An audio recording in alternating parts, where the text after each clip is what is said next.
Right. So let's back up the car a little bit. Remember when you had me on here to talk about the Maherta? Yes. Okay, January this year. remember? Yeah. Yeah. So remember I told you because of the alignment, Uh-huh. now we have an unrestricted path from the center of creation or the solar system or the universe or however you want to call it. But Uh-huh. it's a direct open link. So during that time, it was only a short period of time, but we get what's called source codes in the DNA that comes in by way of mitochondria through the matrix in the mitochondria. Mm-hmm. Okay, so once this frequency hit, it passes through the physical bodies of the humans on the way to the core of the earth. Mm-hmm. It strikes the core of the earth, which they say is an iron core, but that's the central sun. And it's not a solidified body, it's more plasmic in nature, Right. Right. Right. right? They call it the black sun in the Masonic lodges. Mm-hmm. Okay. So once those source codes went through the mitochondrial and went through the earth has a mitochondrial counterpart in the soil. Mm-hmm. And all of these is accumulating information as those source codes reach the core. Now, the data is being transferred through Schumann resonance, Mm. right? Which sends a frequency wave out from the earth. These frequency waves, the closest planetary bodies with massive responses is the lunar orb and the solar orb. When the codes from the source after it's been through the earth go to the sun, the solar rays begin to program what we call ultraviolet radiation, Mm-hmm. right? So when you see it's calculating the math on what needs to be done to alter the genetic code of the existing species and what's the upgrades to come based on the accumulated data that's Yes. accumulated DNA fed it. So the sun sends out the solar rays and ultraviolet radiation. Now, there's only two things known to alter DNA that naturally. One is the UV rays of the sun. The other one is gradual change through the upgrade of the program by the experience of the people who's trading DNA, Mm. right? They call that evolution, Mm-hmm. Mm-hmm. right? But all it is scientifically, it's more of upgrades than evolution. Mm-hmm. Okay, so the Earth responding by sending back massive energy spikes on the Schumann resonance field. And then the Earth is, the sun is responding back to the Earth by showering the Earth with these magnetic storms, geomagnetic storms, right? And these storms is bringing in the information to correct the errors in the DNA on the orders of the source code, right? Right. So now the UV rays is aligning the DNA for Mm-hmm. what we call in the spirit community, they call it the Great Awakening, Mm. right? Where the veil of ignorance, the slumber of sleep being lifted off the psyche of the people, they begin to go back to operating from a higher intellectual capacity than before, Right. right? So this is the result when you gotta look at the atmosphere. The atmosphere is in layers. Mm-hmm. And the penetration of each layer from the solar rays puts off a different luminescence, Different color. right? And when it get to the ozone layer, this is the double oxygen blue molecule, right? The 44 blue, by the way, blue pill.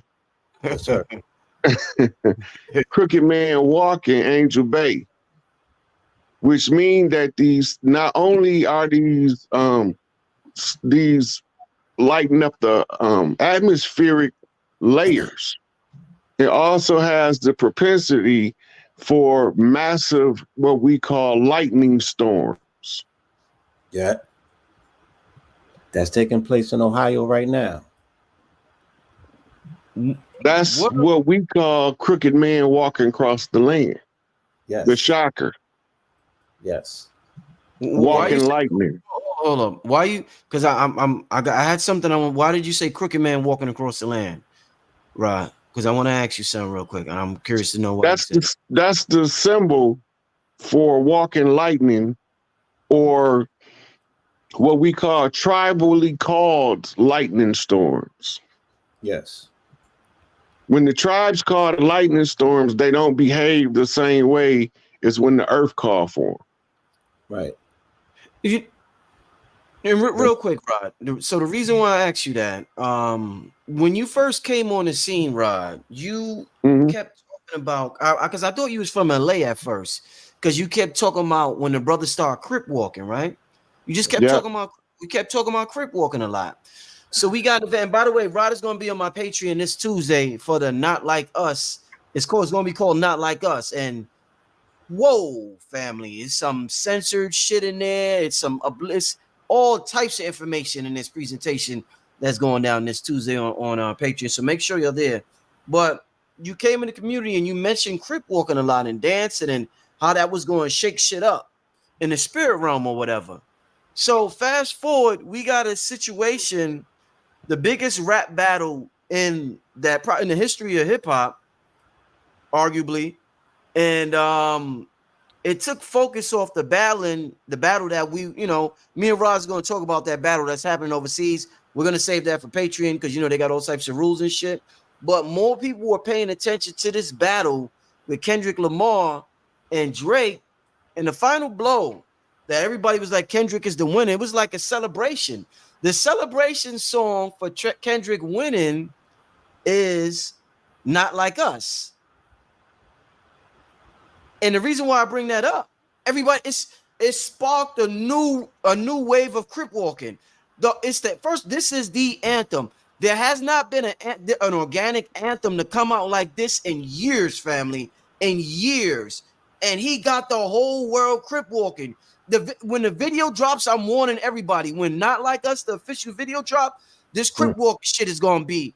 It's gonna be you're not gonna be able to walk down the street without seeing a nigga crip walking. So I thought about Rod. I'm like, hold up. So the battle that took down Drake and the Six Gods was a song that all the brothers is crip walking. So I'm like, damn, I gotta ask Rod, is there any connection between this crip walking, the whole world crip walking now? The video's at like, what the video's at? The video's at 34 million views right now. When this video drop, y'all. Right. When this video drop, it's a wrap. But Rod, you got to tell me about the script walking shit because it make a little more sense now, Rod. Yeah, when I first come out with information, sometimes it sounds far-fetched and unbelievable because we don't remember our culture. Right. Mm-hmm. We are manifest spirits of the earth in human form, guardians of the realm of the earth. But we have to use the spiritual tools in the physical realm, they arts and entertainment, not religion. The artist is more spiritual than the people following the religion to the letter. The people following the religion is more religious, but the people that's spilling out the truth of their heart, they speaking from the heart chakra. They speaking from what's called the true place. Right. These brothers doing these walks is ancient. It's not modern. Mm-hmm. Crip walking or C walking and B walking are mirrors of the same energy harnessed from the red house and the blue house, the motherland and the fatherland. Mm-hmm. We use those. So when you see the sisters be rump shaking, that's called the sway of the matriarch. They call it for earthquakes. And these earthquakes will shake the ground because the matriarchs with the right frequency shaking their rump is telling the earth to shake. And the earth responds with an earthquake somewhere. Now, real quick, can I just add on, because it fits into the science what we're speaking about? That is due to what? Because they are manipulating magnetic fields. Why? Because our master teachers told us that the shaking of the rump creates orgone energy. Why? Because her glutamus maximus, which contains, they said that the more glutamus, the more fat lipids that it contains, the more ability for oscillation. Like if you put water in a cymatics and you talk to him, Blue, right? The pattern that it's going to create by rumping and shaking is going to be more geometric. So the more complexity for geometry, the more that what? That light that's coming from the cosmos has to obey oscillation of sacred geometry. That denotes intelligence. So just like this light that's coming, for those that are more ordered or geometric in their physiology and their understanding of how to transmute light, they're going to receive the gift. So shorty with the fatty, she has more control on the sway of magnetism because she has her posterior is superior. Please continue. Go ahead, y'all. You gotta remember, the uterus is a musical instrument. And the musical instrument is insulated by the glute. Glutes. Right? So imagine your kick drum. You ever see a kick drum and it got sandbags in it and towels and stuff? Yeah. Because it gives you a sharper bass. Right? Mm-hmm. So the musical instrument of the uterus, it sends out a song directly to source when the women are dancing. Different dances play the instrument in a different fashion. Damn. Example, in classical music, you playing the violin. Yeah. But in country music, you fiddling the fiddle. Mm-hmm. It's the same instrument, but it's used in two different manners with two different playing styles. Purple haze all in my eye. Excuse me while I kiss the sky. Oh, man. Blue Orleans, don't let me get you. Yeah. So this is the same musical knowledge that the old blues players, when they played their instrument, each one of them is mimicking how they perceive the sound of the women around him uterus, but he don't know where it's coming from. Right. But he hear the sound. So he play it on his instrument. Mm-hmm. And then he can put words to it. Right? When he did that woman wrong, don't he always sing the blues? Right? And then he talk about how bad his life done been since she been gone. Facts. Right? Ain't no sunshine in the heart of the city. Right? Ain't no sunshine when she gone. He got the musical backdrop from the frequency of her dances as he translated it into music to play for the people. But he don't know where he hearing this music play at. And it all rides the wave of mitochondrial resonance, because mitochondrial resonance is the carrier of the love frequency, which is the root to all music. Oof. Now, don't they tell you that 80% of language is body language? Right? Nonverbal communication and body language. So the nonverbal communication that you're always picking up is she's always transmitting, because they're saying that we are always in a state of fluctuation and vibration, right? She's always jingling, she's always moving, right? Her stuff is never in a state of flux, it's always creating waves and oscillations. So that's always creating music to our ears that we're picking up on our inner ear. And like he said, it comes out like we bleed it out when it's time to make the music. When them brothers going in the booth and they start belting out, and when they singing about her, listen to the octaves that's being hit, right? When she's singing about him, she's singing from her gut. It's guttural. It's a tonality that we can all appreciate. It can crack crystal, and it could also make you cry. I was at the African Music Festival, and Lauryn Hill was there. This is the first time she had found out that her husband cheated on her with the stylist. And it's the first time she brought the guitar out and started singing the music that will become the music that she sang on Uncut on MTV. Yo, when she was wailing and started crying on the guitar, with the guitar, because the guitar was screeching, but she started screeching, all the women in the audience started crying. So when the mystical art of making music, when you start merging sound, your voice, your inner instrument with these outer instruments, and you make a bop, right? Because it was a week ago Saturday, I was in the kitchen cooking at an event, and we heard that song come on, and everybody started sea-walking, right? But I'm gonna show you how that was the ultimate. I mean, the brother's a genius, because this was the most Illmatic move ever. What color does the sea represent?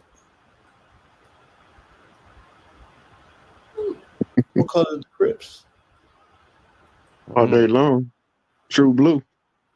What color is the 69 guards? It's red. So, So, no. Them folks over there that he is related to. Oh, blue. Right? Exactly. So one blue trumps the other blue. And when he showed you that blue can be beaten, they've been receiving beatings ever since. And a week later, we get the confirmation by way of the solar eruptions, right? And the oscillation of the upgrades that are necessary. Because the one thing that was also confirmed last week is that the blue over there were very much responsible for the altering of DNA that took place over that 2 or 3 year period that started in 2020. You guys know what I'm talking about. So that's the latest news that hit. And something has to be done to restore the DNA of billions of people who got their DNA inadvertently altered. So the sun has to send four X-class and G5s, and the upgrades have to be so intense, because what the brother was saying in terms of the upgrade for the DNA, it's like when you go into the beam and the light kind of scans you to see what needs to be done so they can repair you. That's what the sun is doing. Like he said, they're sending the signal down, it's hitting the core, you are in the middle of it, the core is bouncing it back, it's all plasma, and the upgrade and the information is being sent back about what needs to be done. But in the midst of it, you are receiving the upgrade. Case in point, when I woke up this morning, my phone said my storage was full. Every time these storms happen, all of a sudden my phone storage gets full. So if the black mirror of my phone is absorbing the light and the codes, and it is creating data, right, which is loading my phone up, that means that we're being bombarded with an excess of information and data. And if you have the quote unquote melanated spacesuit, then you are picking up and receiving this data as well. So I've been asking people, are you tired all of a sudden? And in the people that are active, that are in the gym, are you energetic all of a sudden? those are the people that are transmuting this energy bombardment that's happening on this planet. So we saying tap in. I want to buy your house.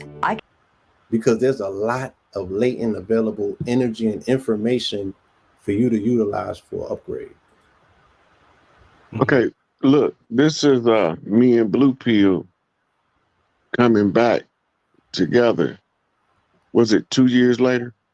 2 years later, yes. Yeah. Remember 2 years ago, it was a concert, a Free Larry Hoover concert. That's right. In LA. Right. Indeed it was. Who was in it? It was Ye and Drake. Yeah. Right.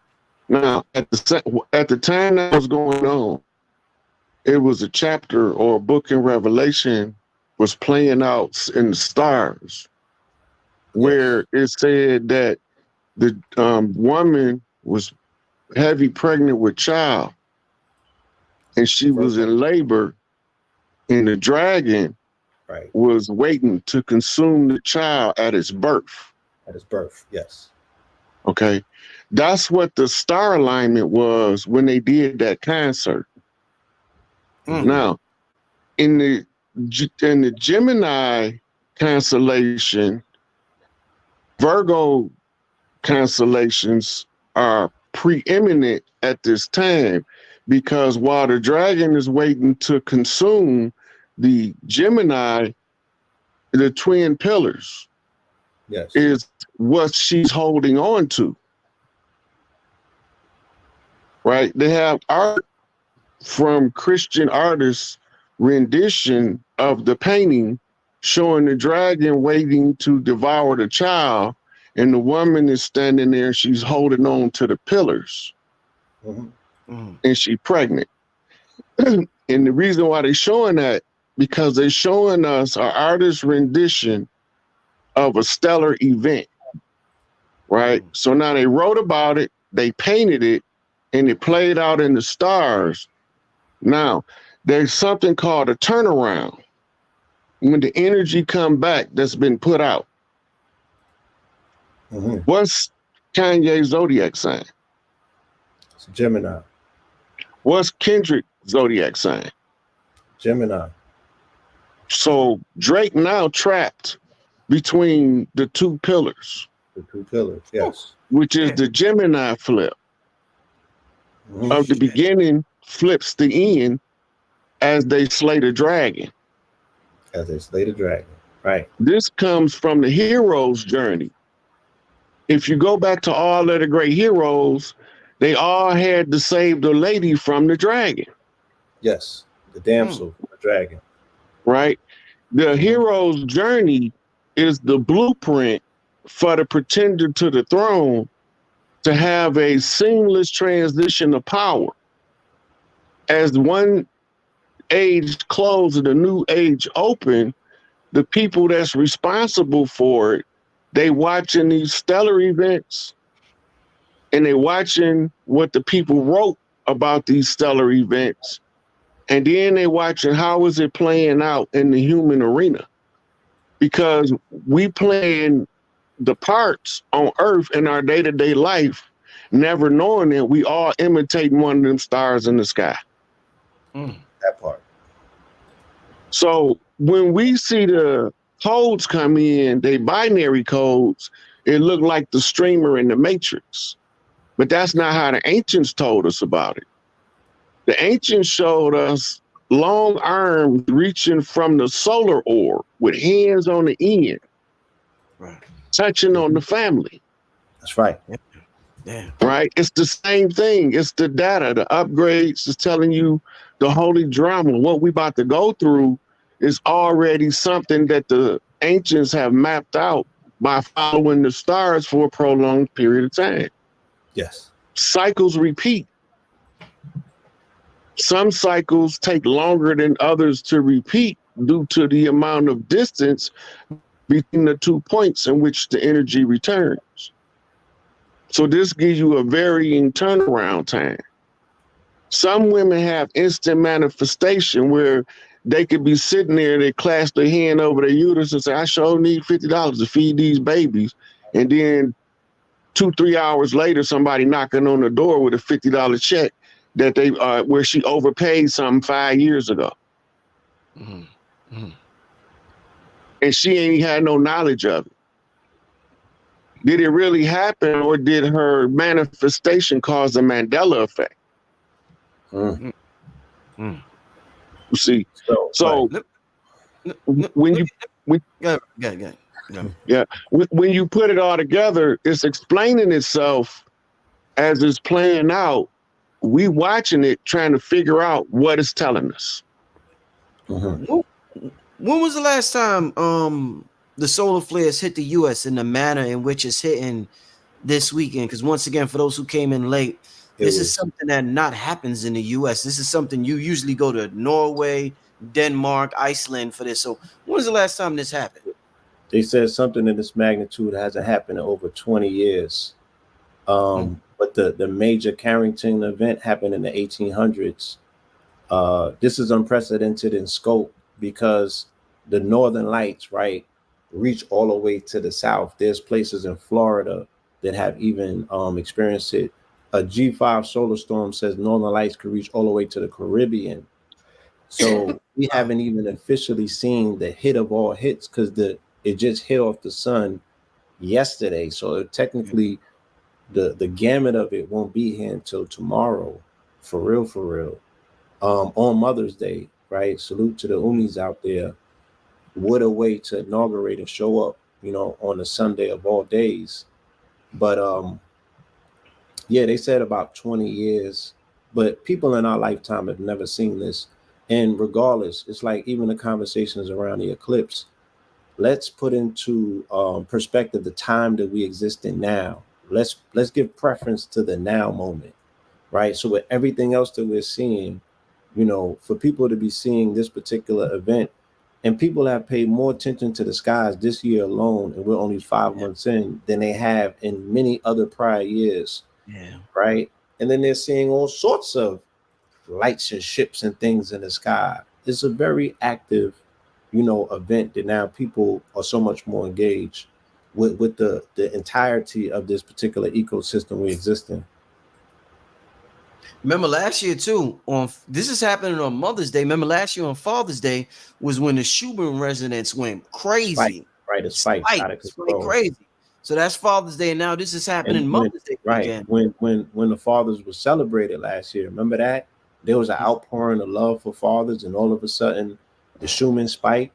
And that just shows that the heart chakra of the planet is corresponding to the heart chakra of specifically the melanated individuals on the planet, because they have a thicker, richer form of blood that is more oxygenated, which means that their magnetism by far supersedes anything else. If you were looking at a graph because they got all kind of graphs now that's showing you how the radiation is hitting different parts of this particular country and this continent. That's being done by man. That's not something that's happened naturally, right? Coinciding with the bombardment of ultraviolet radiation bombardment is happening. So they're attempting to offset it with their own things. But, back to the emphasis on why the woman in this particular case is so significant is because she replenishes her blood every 28 days, right? So her iron is stronger in terms of her blood. So her magnetism goes out further, right? If you looked at the EKG, they would show that her magnetism stretches out further, and she has a womb. So that's a whole nother mind. And that has an aspect of magnetism in it. So she's coming in contact first with the solar winds that are coming, these geomagnetic storms. They're going to impact her first because her magnetism touches that particular wind first. Hence the fact that she's the one that's best equipped for intuition, because she gets the information first before it materializes and become tangible. It also has to come through her because she has to give it form now. We give it definition by giving it reason and rationale. You feel me? But before that happens, she gets it in the dream as intuition, and it might look disorganized. Or I dreamt of 2 fishes. What does that mean once it gets downloaded? Somebody's about to be pregnant, right? Then the phone call will come through, and then you find out who. And then it has materialized and confirmed your suspicions and intuitions.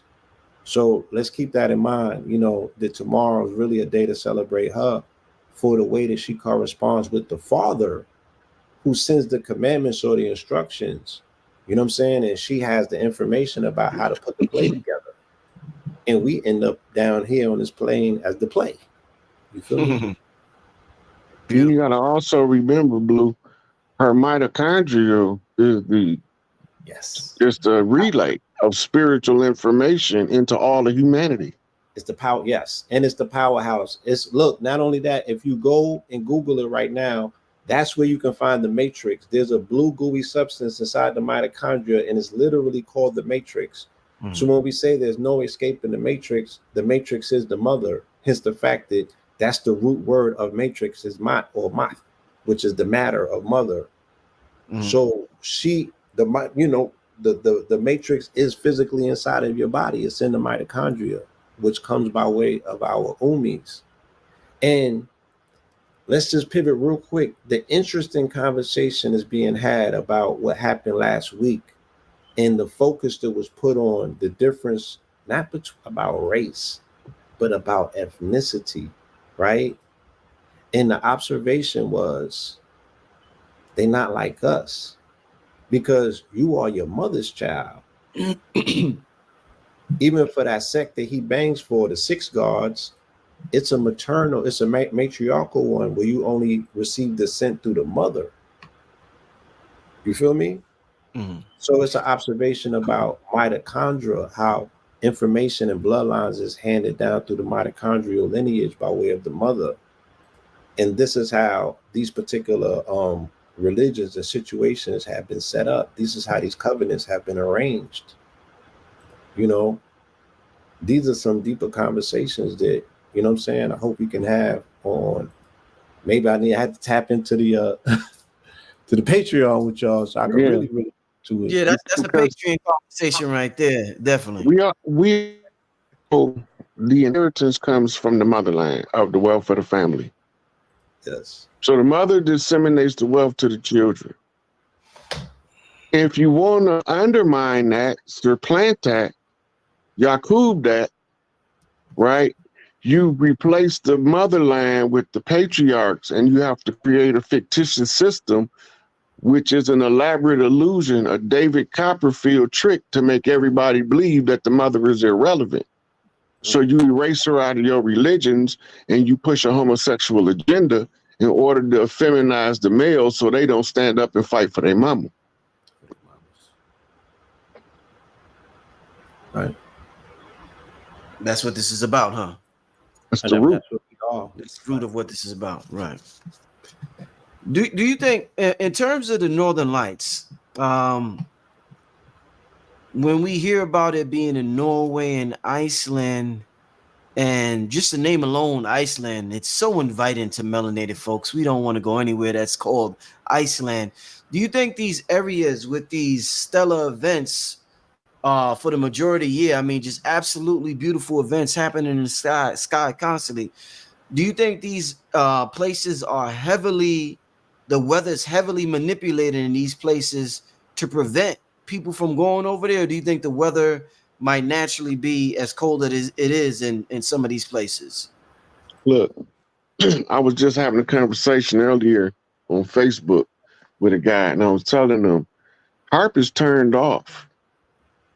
If you pay attention to the Schumann resonance and the solar activity, and then you can see what's causing the weather pattern to be freaky. Because the Schumann resonance is freaky as hell right now, and the solar flares and the solar flashes and the solar storms is freaky right now. So the weather on the physical earth is going to be freaky. This is the so-called prophecy of floods and earthquake in diverse places. Right? And Garvey said he coming back with the millions and millions of ancestors in the whirlwind. What's the whirlwind? That's the cyclone, that's the tornado, that's the hurricanes. Right. That's even the little dirt devils in the desert. Right? But it's also the whirlpools in the water. right? So the ancestors, he's explaining us an old ancient science of when the ancestors start to activate the descendants to wake up and redeem the ancestors. They use weather patterns as signs for us, as wonders for us to read. Right. And then we start comparing like what we seeing on the ground with what the weather doing, and we start seeing a whole story play out on the ground influenced by the weather. Indeed. Damn. People don't sunbathe on cloudy days. Yeah. Right? You don't go to the beach in a rainstorm. So the people responding to the weather in like kind is causing energy to be moved in a certain way. Right. That's why they have to call it forecasting, right? They're forecasters. In order for you to make predictions on models, you are utilizing data, right? And you're running it just how you do if you're doing trading. You're like, well, what did it do 6 months ago? What did it do last year this day? What are the 10-year patterns? You're looking for patterns so you can make predictions. And then you're looking at the 7-day and the 10-day and the 30-day cycle. That's just how you trade. And trading coincides with forecasting in the weather because it's something that operates on a lunar cycle according to the moon, right? So yeah, I mean everything. So let me ask y'all this. Let me ask y'all this. The weather is what it is. Let's say the weather is what it is because the majority of the population watches the Weather Channel. When they tell us it's going to be 92, we believe it, and we create 92-degree temperature that day. If they say it's going to rain, we believe it. We create rain that day. Do you think if we had nothing, if television didn't exist, radio didn't exist, we did not have something called the Weather Channel, do you think the weather that we experience will be different now? Like, is there media, the magic of the media, the only thing that keeps the weather the way it is right now? Look, before TV, before radio, we had something called an almanac. The farmer's almanac, every farmer had one. And they knew when to plant their crops by the almanac, what the weather was going to be during the planting season, how many days. All this was already plotted in the almanac before there was a weather channel to look at. And when we have the luxury of comparing the almanac's predictions in the past with the actual events in the past that they was predicting, because we beyond those things. So when you look back, you find out the almanac is like 97% accurate. The Weather Channel is like 80% to 85% accurate. Right? So maybe the Weather Channel needs to go read the almanac. Indeed. Wow. What we talk about, sun gazing. Some people talk about moon gazing. Is there anything, do you think viewing the northern lights, looking at them physically with your eyes, what kind of impact does that have on your body? Like really gazing at it like you would sun gaze? Well, let's do this. You ever see them where they put the goggles on with the colors flashing and then they play a tone in your ear?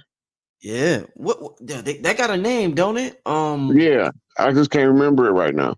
Shit, but yeah. Anyway, they put them in there normally to balance the hemispheres of the brain. Right. Right. And they're using the light show and the sound show at the same time to play on more than one sense to make it permeate deeper. When you're looking at different color lights, they got different effects on you. Different colors have different effects. They call it color psychology. So when you're looking at those northern lights, not only can you read the energy frequency by the color, it also does something to you by the color as well. Remember in 1999, the sky was all purple. There was people running everywhere. What they talking about? And when you look out there now, the sky is all purple and people running around talking about, you see that? right? Maybe the song was an exaggeration of a lesser event, Word, right? you know? You talking about Because a kaleidoscope? Is that the name of it? Kaleidoscope? no, that's that little thing that you Okay. get when you're little, and it got all of the funny shapes that come. Right. But those are also formed with color, Right. right? So when we looking at different colors, remember the optic nerve ain't just reading the image. Mm-hmm. It's reading the color, Mm-hmm. it's reading the distance, and it's also reading the entropy of the color as it returns to the optic nerve. By distance, he know how much of the color in order to adjust it to match the background color. Mm-hmm. Right? That's why you can have two different greens on top of each other and you can clearly see them. Mm-hmm. They not the same, but they both green. Mm-hmm. You know? So it's like with the human. Before we was iron-based, our melanin made us shades of blue and green. Right. Delbert Blair used to talk about that. Mm-hmm. Rod, what made us iron based again? I think I talked to you about this on the phone one time. What made us iron based? Well, it was from altering the DNA. It's a combination of factors. Altering the DNA, taking the double oxygen molecule that used to be down to the surface, now it's only to the ozone layer. So now you breathe in O1 instead of O2 or just O. Right. It's all these things changes the physiology. When you start tampering with the DNA and the DNA begin to upgrade, and it's also from everybody coming in human form, you can't come in your mythic form. But you can still see peering through the mythic form Right. of the ancestor that's incarnated. Right. So when we get caught up thinking that fairies ain't real, they just look like little people now. Right? Elves and gnomes, we call them dwarfs. Right? And them big Shrek looking people, you see them all the time. Look big goofies. You know? All of the mythic forms is in human form, but this because it's built around the spirit self, the mythic form can be seen peering through the face of the human. Mermaid, the Lyran, all that. Right? You can see it peering through the face of the human, and it causes the general structure of the facial cranial features to develop into what they develop into. Is that why when you look in the mirror for an extended period of time, you might be able to see a mythic form, some people say? Yeah. Like people, it's a person because you begin to peer. You know, I seen the devil, I seen an evil entity. Is that just their mythic form? Beyond the veil, and they start seeing their they looking at themselves.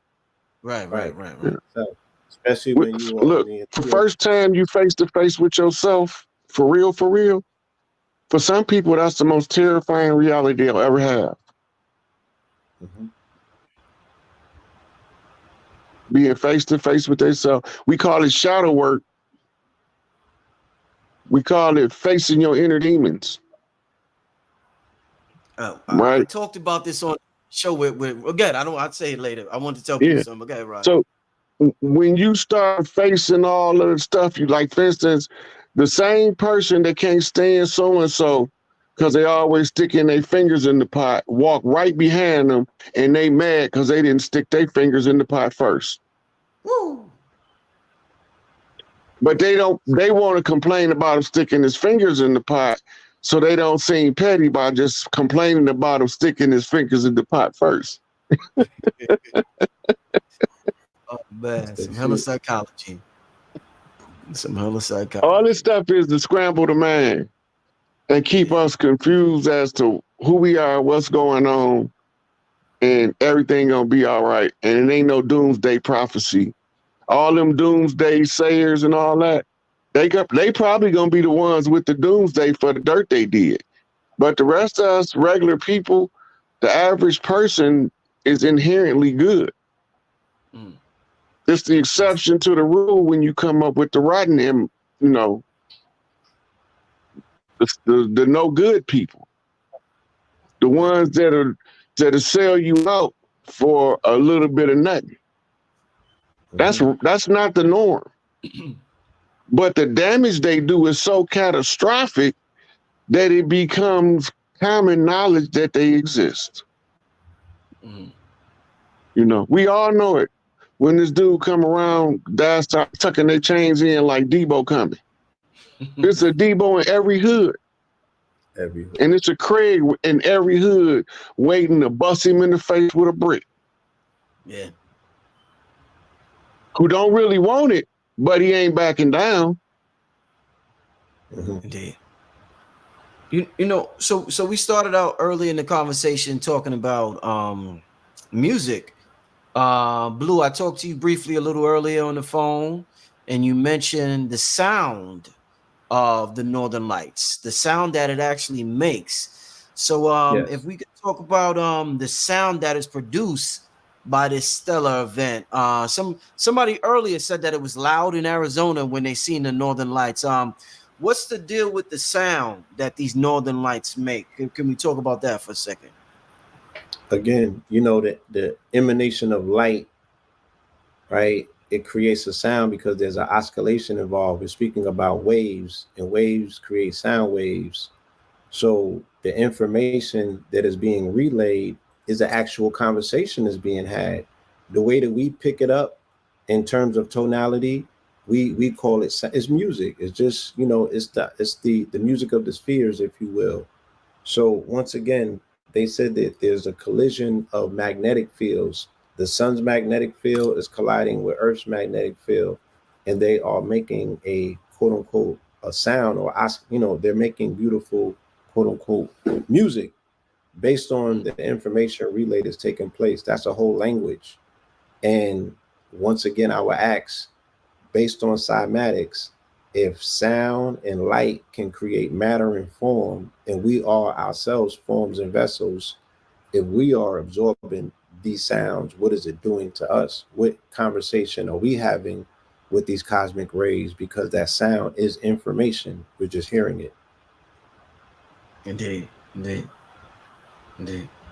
Did you feel extra tired today, Rod? They said some people was feeling tired as a result. Any symptoms you personally feeling? I'd be having a histamine response more than anything else. When the energy started moving, it give me a histamine response. It made me start itching all over. But it ain't a regular itch. Somebody was speaking about the effect that it has on pollen as well.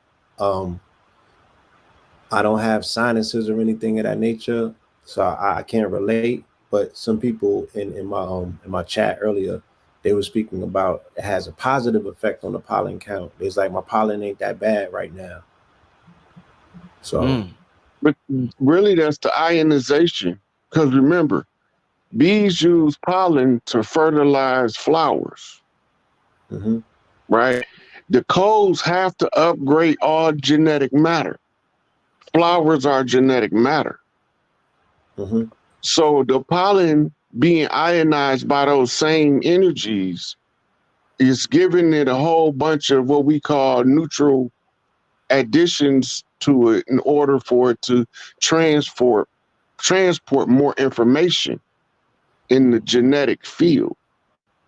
Right? So you can only do two things. You could go to war, or you can make love. You can't do both at the same time. Right? And if the flower is defending itself, the pollen is an agitator. But if the pollen is upgraded for a special reproductive purpose, now it's not an adjutant, right? It's more conducive than it is agitating. Right? We need more bee farmers. We need to put an APB out on all sisters that want to raise bees. We need way more bee farmers. We don't have enough. We know that's the underlying, undergirding support system of nature is the bees. You know what I'm saying? So we definitely should be looking at bee activity, because bees also will tell you a lot about the magnetic field. That's what they utilize to operate, you know. So And bees, remember, they're making honey out of this ionized pollen too. that's right. Ooh, wow. Let So me just, real get quick, with the brother, based on what he has shared with us this particular evening, and the understanding of how this electromagnetism interplay with the core of the planet, and goes back and forth. The best suggestion I would definitely have for people is to go outside and ground tomorrow morning. If you could get out in sun gaze, that would be a beautiful thing in addition to grounding. But definitely make sure you put your soul, you touch some grass so you can absorb through your soles, through the soles of your feet, is how you absorb this latent information that is now, abundant on the surface of the earth. Yes. I was just telling who was I telling last week? I had somebody on the show, and I was telling them how I started growing shrooms in my front yard. They just started coming up. Right. And it happened last year real quick, but now it's just like it's going growing a lot out the blue. Okay. Shrooms just started coming up in the front. It's amazing to see them grow, because they grow overnight, and by the morning they fully bloom. You're like, where the hell this came from? You know what I'm saying? So yeah, man, some interesting things happen. Right. So the beauty, the analogy of what you are witnessing with the fungus is how thoughts are manifesting right now. That's how magnetic the field is. When you speak on something nowadays, bam, it's manifesting instantaneously. So be very mindful and guarded with your thoughts. And we seen that last week, like we said, not only last week, but for a pocket of time, we've been bombarded by Gemini energy. And Gemini's the mind is mercurial. We're heading into Gemini season. We haven't even seen the totality of what we're about to see based on what you said. They got the dragon trap between the pillars. Gemini energy is also Trump. I don't, what I mean? I can't. I don't even know if y'all want to get into politics about what's taking place right now, but very mindful. It's very important that we at least stay abreast of the news and its developments, because these mercurial figures are very much playing into the mythos. This is a mythos that's playing out. It's the collective hero's journey of a people whose date with destiny is definitely, coming up. And there's a lot of the mind decisions have to be made by our people, right? And those decisions are best informed when they have information about who they are, what their assignments are. They got a brief window now, right, in this Taurus season, where people are doing Google searches just based on this battle last week. They on Rap Genius, reading double entendres. They're educating themselves. They into bars and lyricism again. People want to know what the meanings of these words were that they heard but didn't yet. They're saying Elohim, what's that?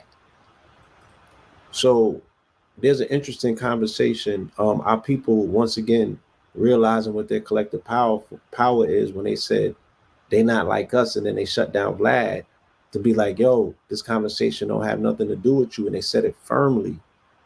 You know what I'm saying? And they stood on business, and they were able to make him do something that he does not do, which is issue that apology and capitulate and fall on his sword, right? For attempting to go after one of our own. Our people finally found their, the gumption to stand on business as a collective and utilize social media as a bullhorn, as a platform. And that's a beautiful thing. You know what I'm saying?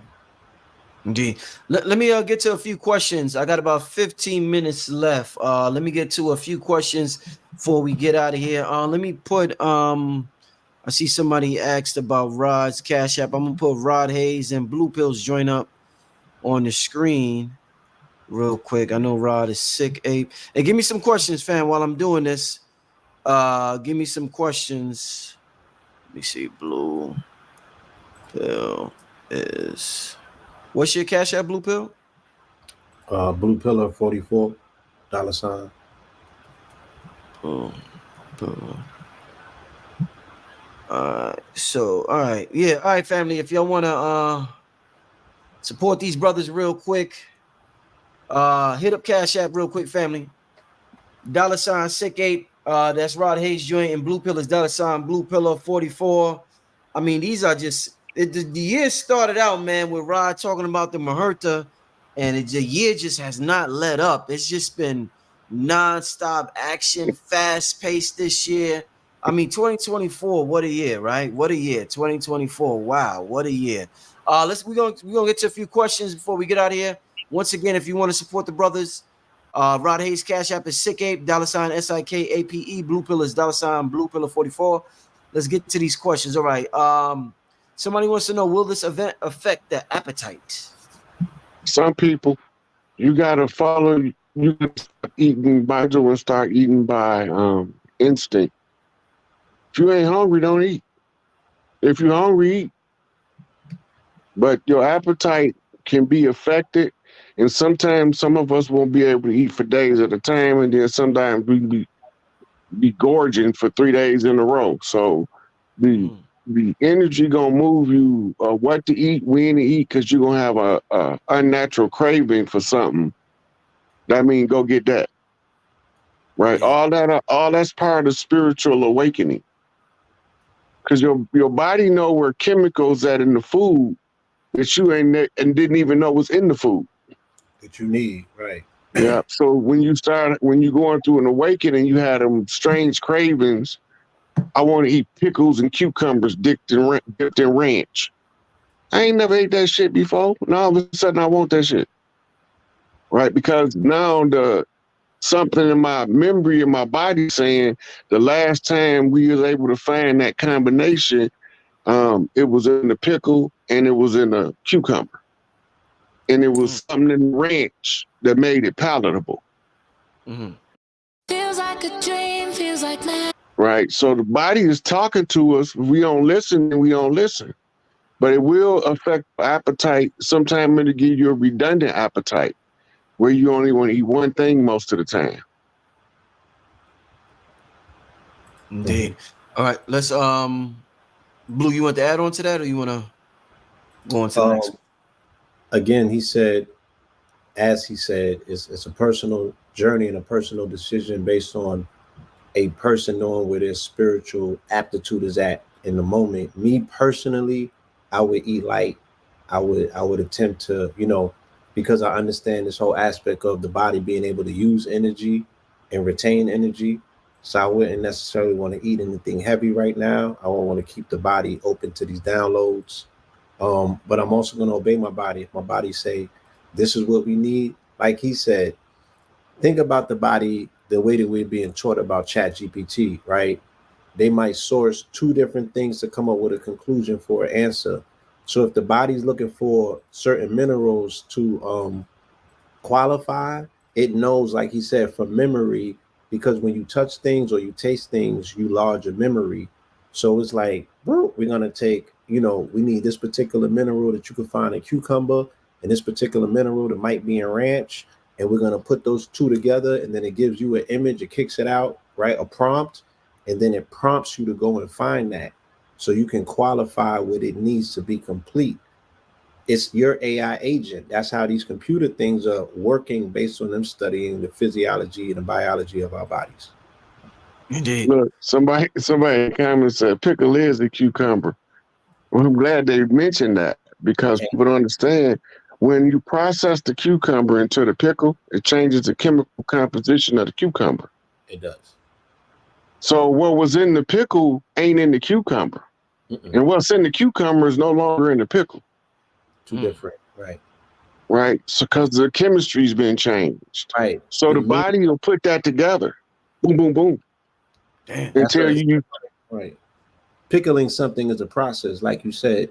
That's a specific process on changing something into something a little bit more acidic because you pickled it. So yeah, that the body knows the difference.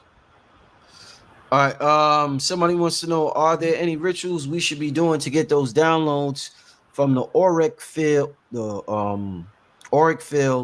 Blue Pillar was speaking of? again, I would best suggest that you ground. You take your shoes off and you go and stand on earth, dirt, open fields. You do it at least for 10 to 15 minutes, and you're not looking for anything specific. You're just being present in the moment. You're allowing your body to absorb through the base of your feet, which is an opening. It's an opening that exposes your entire body through the base of your feet, through the soles of your feet, through your soles of your feet. All organs are accessible through the base and sole of your feet. So when you absorbing that latent electromagnetic energy off of the earth, you are pulling it up into your vessel and recharging your vessel and filling in any needed gaps. You know what I'm saying? And also processing and accessing this information. So just charge up, get some information. If you sun gaze, I would recommend that you go out in the morning and you sun gaze. You know what I'm saying? If you don't and you want to look into it, proceed with caution. Follow whatever instructions that you find that are best qualified. Read a review of a review, and go for it. You dig what I'm saying? Other than that, if you are active, right, get in the field.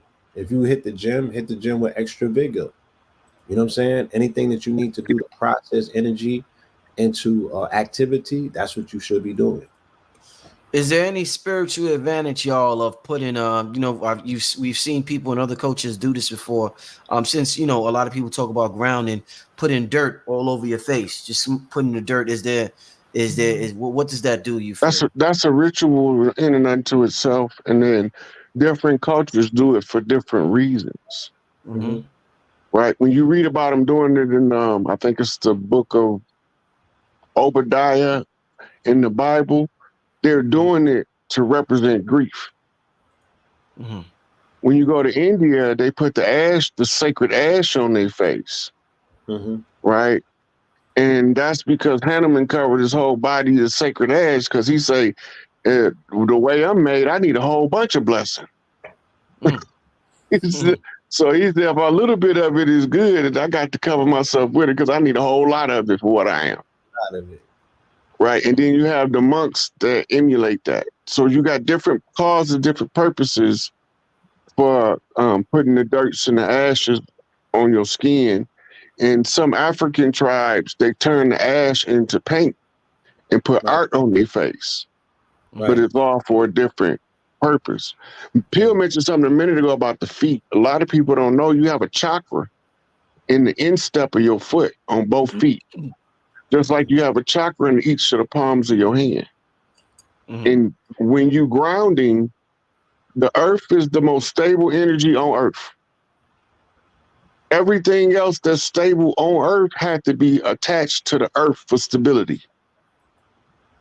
So if the energy is the most stable energy and you going through an awakening, you need to tie into the great stabilizer.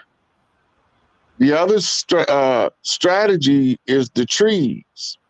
Put your feet on the ground, sit at the bottom of the tree and lean your back against it. The tree and the earth is the two most stable energies we know of, because the nature of the tree is the stable energy. That's why the roots have to dig deep the higher the tree go. Mm-hmm. As above, so below, maintaining the balance. Mm-hmm. As far as for people ask for rituals, everybody got different spiritual paths that they walk. We can't give them one ritual for everybody, because your energy, you have to be into the ritual in order for it to be effective. If you faking it, the spirit gonna say, oh, he don't mean it, so don't do nothing about that. Mm-hmm. Right? But soon as you sincere, that's the feather of the heart and the weighing of the heart. It's your pure intentions. So if your pure intentions instruct you that you need to do a ritual, do the ritual however you feel like doing it. The most potent ritual anyway is the one you write for yourself. Mm-hmm. That's what they don't want you to know, so you can rely on their religious constructs and give all the energy to them that you can be using to make your best life. Keep your energy. Write your own ritual. Write your own sigils. In addition to what we were speaking about in terms of absorbing latent energy through the soles of our feet, and you asking about people putting clay on their face or ashes. The Maasai tribe, they do it in red, and the red clay denotes that they're going to be absorbing iron from the dirt, right? Just like we got red clay in Atlanta, just like they got red clay in Arizona. So this quote, this And caption, everywhere in the middle. and everywhere in the middle, exactly, that melanated women specifically used to eat clay, or they would eat dirt, right, in the South when they were pregnant, because their body, based on them working in the dirt or working the soil at one point, anything that your finger touches, you are cataloging a memory in your brain. Your when your finger touches it, it scans it, and it already knows what it's made of and what it needs. That is also lodged in the memory. So when the body is saying, go eat the dirt, the body's looking to get the mineral, and the mother will eat the dirt or eat the soil just to extract the mineral so she can continue repairing and putting together that child. But she'll have no shame. Man, so Look, I know people in the North that come from the South that send home for the dirt. Sent home for the dirt. that's some real shit. It's a fact. When I was in Sedona, I wanted to be buried in the dirt. That's how it felt like, red powder. But it was so cool when you stood on the earth. It was 90 something degrees outside, but the plane, the earth plane was so cool. And I was just like, just bury me in this for like 2 or 3 hours and come back. You know what I'm saying? That's how inviting it was. But I really must have needed some of the minerals because I wanted to be fully immersed in the earth. And it also could have been your genetic memory reminding you of something you did in the past life. Yes. Indeed. Let's we're gonna do one more question, then we're gonna get out of here, family. Let's see. Shout out to I didn't get a chance to say shout out to Lucinda for the $3 super chat and Cynthia for the super chat. I appreciate it. All right. We're gonna do 2 questions real quick. Let's how do you overcome your inner demons? Anna wants to know how to overcome her inner demons. Look, anytime you dealing with your inner demons, the first place to start is not gonna do how you gonna. But the first thing that you have to do is everything you hate in other people, make sure that it's not in you. That's your first step. Because your inner demon is the one always tricking you that you the one right when you wrong as hell. Damn. That's the first step. That's all you can do is take the first step and the next step to follow. Once you go in a direction, you're going to start walking the path. So you go through them first. See if you got any of that. You a kleptomaniac?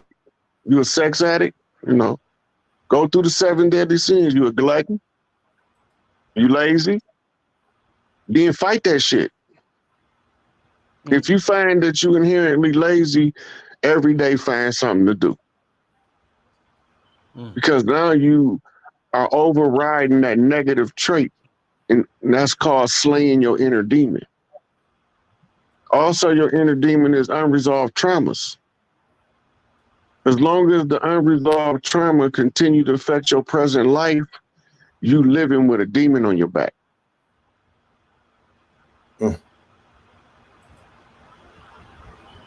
All right, let's And yeah, you got to confront that demon.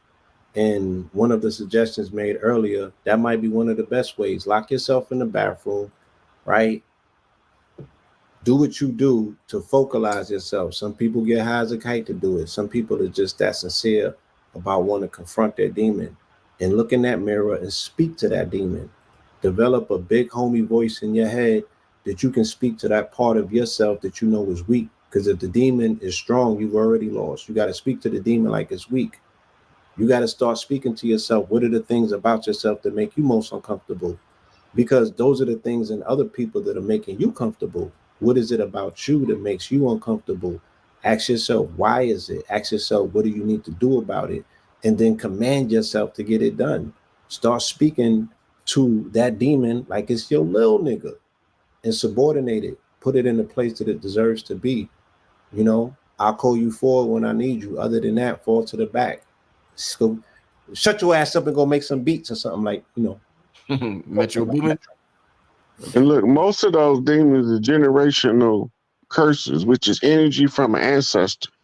Your alcoholic ancestor don't want nothing more than for you to be an alcoholic like him to validate his fuck up. All the rest of your ancestors saying, don't listen to that alcoholic ass nigga. He gonna have you strung out in alcohol, right? And as soon as you tell that alcoholic ancestor, I ain't finna be participating in that shit, then all of the rest of the ancestors start serving as your spiritual protection to make you go sit your punk ass down. You heard the baby say she don't want nothing to do with you. Go sit your drunk ass down somewhere. You're not finna get the baby intoxicated on alcohol for the rest of her life. They'll correct it for you if you strap on your ovaries or testicles enough to tell that energy, I don't want you to use me as your outlet. Just That's like how- you got good ancestors, you got some foul motherfuckers too. Damn. And if you don't confront the foul motherfuckers, your good ancestors can't say nothing to them. Right. You got to defend yourself in order for them to defend you. Facts. Some real shit, Rod. And the Yeah, cutting that's of the shit people don't want to hear. Yeah. I don't hear Gotta nobody talk about bad ancestors. I just hear ancestors, ancestors. Yeah, I love because you. everybody wanted to be all peaches and cream.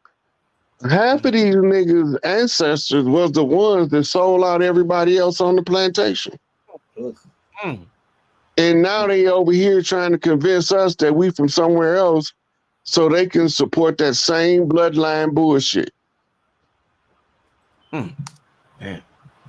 You think that energy just stopped because that person died? They pass that shit on, contagion and aberration. Whew. Passing them psychological defects down family lines like they passing the flu. Somebody asked a good question, and they said, what if it's their direct blood lineage, like their mother, their aunt, their father, and they're no longer here, and these people are just living with the trauma? And I was You suggesting, still got to address that energy though. right, cutting of the cord ceremony, you got to let her go by forgiving her, forgiving yourself, because ultimately you contracted and chose to come through her. So you have to take ownership and strength back by taking some aspect of responsibility, right? That's the only way that you can start taking things back that you feel traumatized by. Step into a place of ownership, and then you grant a forgiveness to her. Let her go. That's the hard part. Because we've been taught to stay in the position of victim for so long that when it comes time for us to not be a victim, it leaves a void. We don't know what to replace it with. And it leaves a void. You have to find enough self-esteem in yourself, call your good ancestors to run your bad ancestors away. If you had issues with your mama and daddy, your granny, tell your mama, come get your daughter. She ain't right. You tell your daddy, come get your son. He ain't acting right. He trying to get me to hold on to this traumatic bullshit. I don't want to hold on to it. The only reason why we tormented by it because we keep reliving it. You can't undo it. You got to come to that realization. Since you can't undo it, then you have to surrender the hold that it have on you because you can't undo it. It already happened. Right? And because it already happened, you're not going to change it from already being done took place. You can only rechange how you respond to it. Right. Mm-hmm. Right? It's just like now. Person walk up to me on some shenanigans, I'm going to give them every out before I chop them in the throat. But believe me, I can't wait till that last out is up so I can chop them in the throat. But I still got to do my due diligence to peacefully resolve the matter. Right. And when I see that me peacefully resolving the matter not going to work, throat chop. Lead with love, but master the throat punch. Mm-hmm. That's because just because you trying to be righteous don't mean you ain't gonna have to chop somebody in their throat or push their snot box back. That might happen. You think all these preachers, you don't think none of them get on and get on and get down with you? They come from the block. Right. Yeah. Some of these preachers will whoop the brakes off some of these gangsters. Fact. But because he thought that the church was the right way, he tried to change his life. You taking his kindness for weakness as if he wasn't a goon in his younger days. It's time for me to get set up for therapy, and I use this room as my... The same with people like us. Mm-hmm. I know I can look at Blue Pill and tell what he came through that was similar to what I came through. Same with you, Rich. And then it automatically give me an automatic built-in respect because, man, against all odds, we ain't even supposed to be here. Not doing this. Every prophecy about our lives when we was growing up, they said we wasn't going to make it to C21. Yeah. I'm 55 years old. How the hell I get here? Do a lot. Right, that part. You know what I mean? So that in itself, and then when I see y'all, I know y'all done been through similar background because we all have. And I was like, man, we got to be some cold pieces of work because we done went through some stuff and we still here. We ain't supposed to be here. Right. But we supposed to be here. We're here giving as well. You know, even with all we've been through, we never gave up. You know what I'm saying? So we still here giving. And that's a beautiful thing. And I want to thank you, brothers, for this amazing opportunity tonight to bring some light in addition to the light that's bombarding the planet. You know, now we're able to organize it and give it some context. It's a beautiful thing. Oh yeah. Oh yeah. We're gonna end it with this last question real quick. I just talked about this with Billy the other day, Billy Carson. We had a show on the Merkaba. Somebody said off topic, but what's a great way to activate your Merkaba or Merkaba? Merkaba. The thing about activating the Merkaba, the average person right now is too lazy. We too fast food culture. The first thing you have to do is center all your energy to core. And that requires a certain level of discipline and mental control that the average person, when they start applying that level of discipline and mental control, abandon the project. It's hard. But goddamn right it's hard. Or else everybody have an active Merkaba if it wasn't hard. That part. And we always want the easy way to get it. Some stuff I can give you a shortcut. Like in resolving past trauma, when you look at life as life resistance exercises, the more trauma you went through, the stronger you had to be for the job you got coming up. If you look at it from that perspective, your past traumas become the weight in the weight room. Every time you leave the weight room, you don't take the weight with you. You just go in there to pick stuff up, put stuff down, and build your body. Your life resistance exercises the trauma you left behind. You lifted it while you was going through it. You done with that now. Move on to your next set and your next program. It's supposed to be hard. It's supposed to be painful. You gotta remember, we ain't got no emotions when we ain't in the physical. So we can't live in our emotions while we in the physical. We use our emotions to navigate life. It's a difference. If you're living in an emotion, you stuck in that emotion. It's the same as a car being stuck in one gear. Transmission need to be fixed. In this case, the transmission that needs fixing is the internal communication with the self. You got to ask yourself, do I want to remain the victim or do I want to turn myself into a conqueror? That's your choice. Person. You know, so activating the Merkaba is not easy.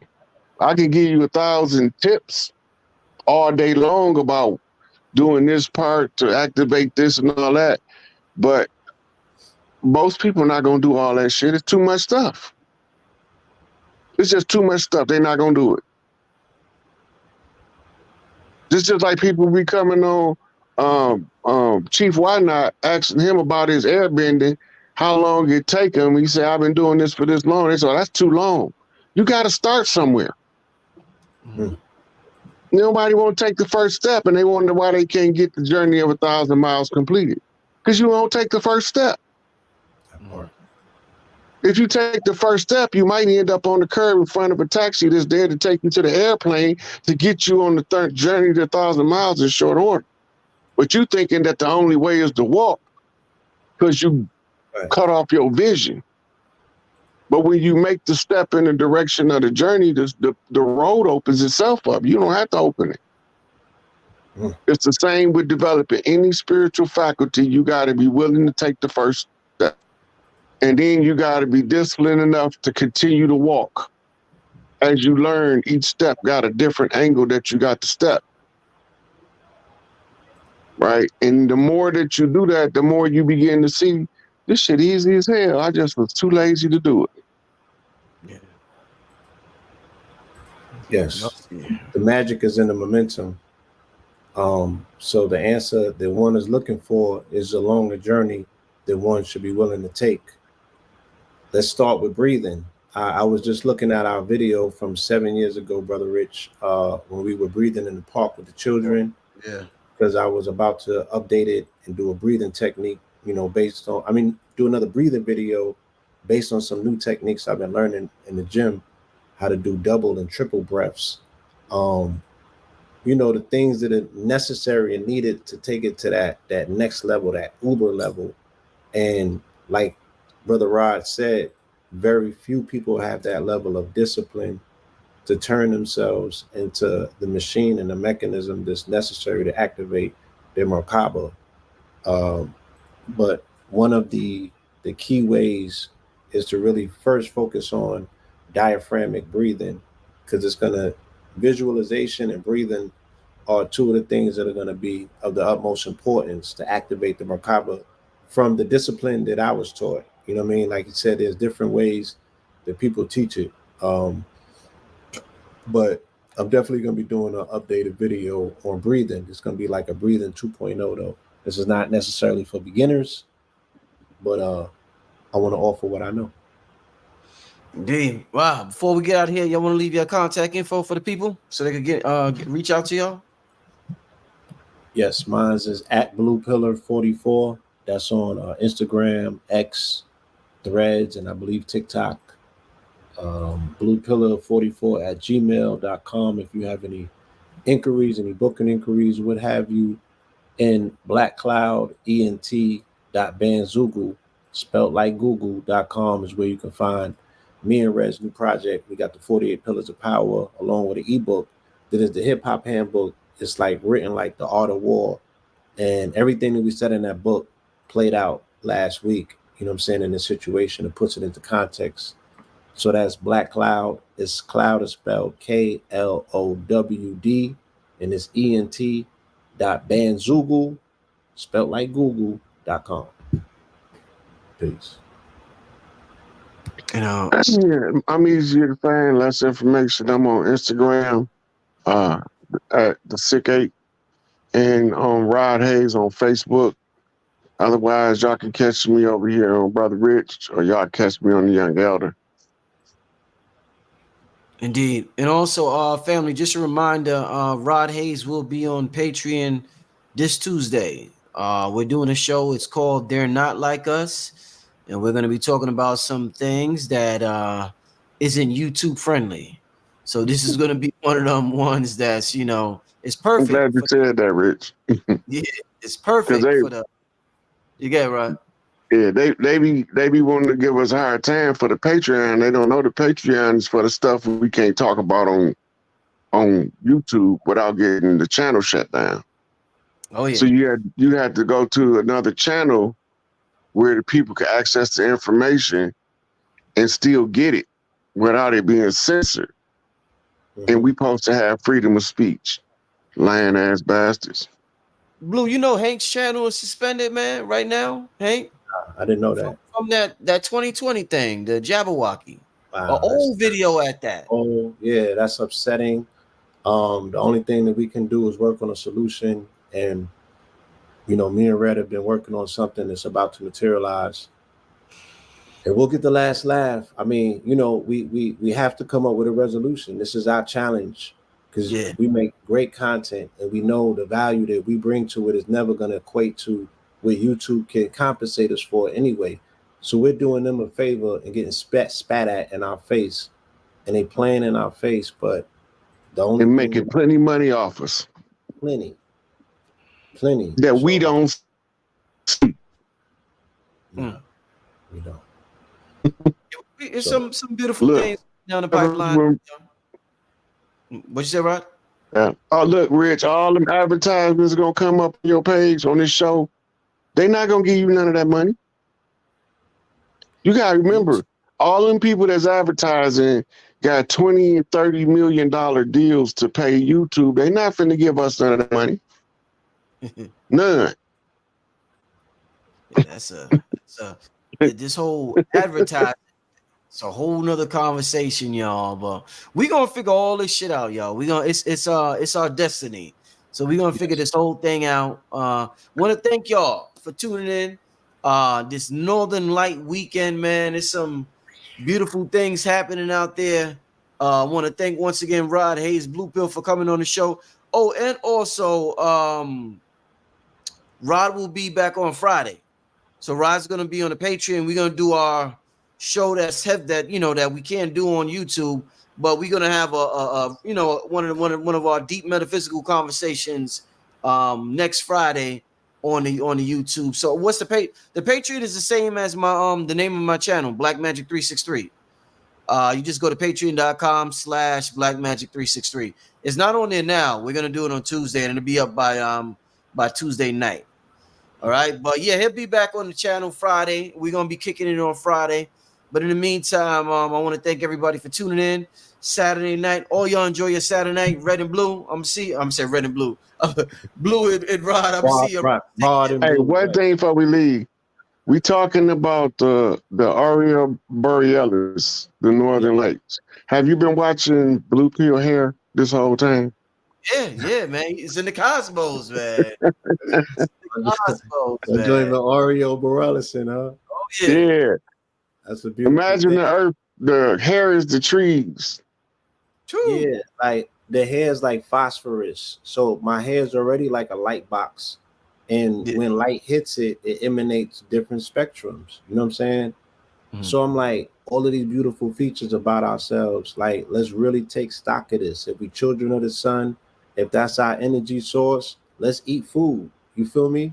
But let's level up and remind ourselves why they are not like us.